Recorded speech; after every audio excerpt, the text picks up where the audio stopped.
Hello everyone. Today I want to talk about the war surrounding Iran and about what may actually be happening behind the scenes.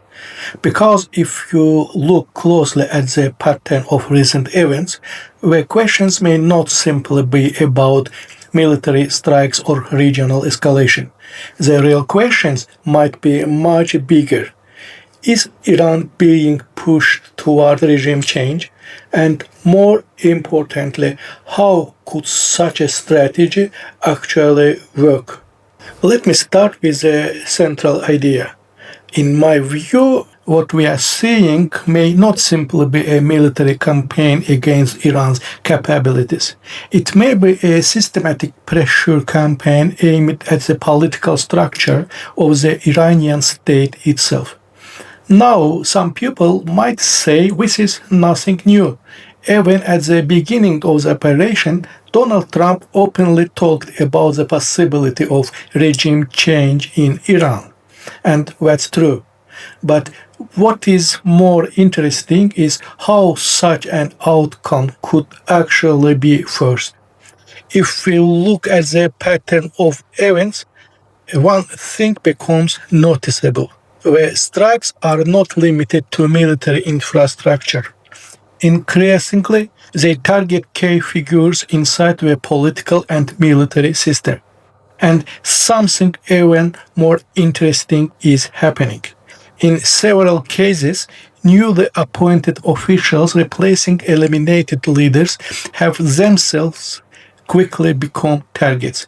If this pattern continues, it sends a powerful message. The issue may not be a specific leader. The issue may be the system itself. Because when every new leader becomes vulnerable almost immediately, the system begins to look increasingly unsustainable. Eventually, elites inside the country may start asking a different questions. Not who should become the next leader, but whether the system itself can survive. This also challenges a popular argument. Some analysts claim that the United States and Israel miscalculated, that they expected a quick collapse of the Iranian regime. But in my view, that interpretation seems overly simplistic. We are talking about countries with the extremely powerful intelligence services, strategic planning institutions, and decades of experience analyzing Iran. It's unlikely that such a campaign would be built purely on hopes of the quick victory.